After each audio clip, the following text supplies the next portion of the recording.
Hi mga kasingsing! So, for today's video, ayan nga, tanghali nga po ako nagising at naihatid ko na yung anak ko niyan sa school. So, binilan ko lang sila ng ulam na luto na din sa aking talong.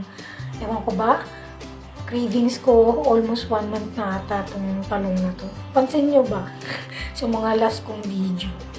So, ayun na nga, napagod ako ng Sunday, kaya tanghali na ako nagising. Hindi ako nakaluto.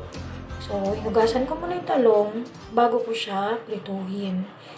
Then, naprito ko na, nung naluto na, inahon ko na sila sa kanilang kahirapan. Yan. And then, pagkaluto nito, plating na tayo. So, yan. At, ayan na po, kumain na nga po kami mag-asawa. So, mabalik tayo sa eksena namin kahapon, linggo. In advance celebrate namin ng birthday ng aking mama, si Mama Indy. Kasi nga, may bisita siya.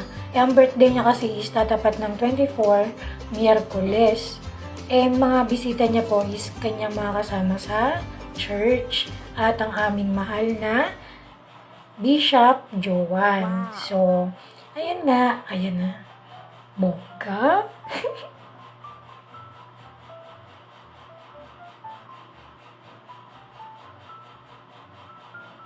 Thank you po, Bishop Jo.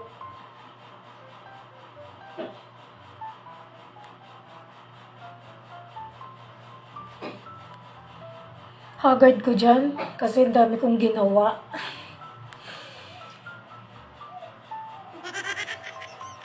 Ayun nga, may hotdog pa nga. At ang mga pangmalakasang plato at baso na tuwing may okasyon lang nalalabas. Oh, relate kayo, no? O yan, mas relate kayo dyan.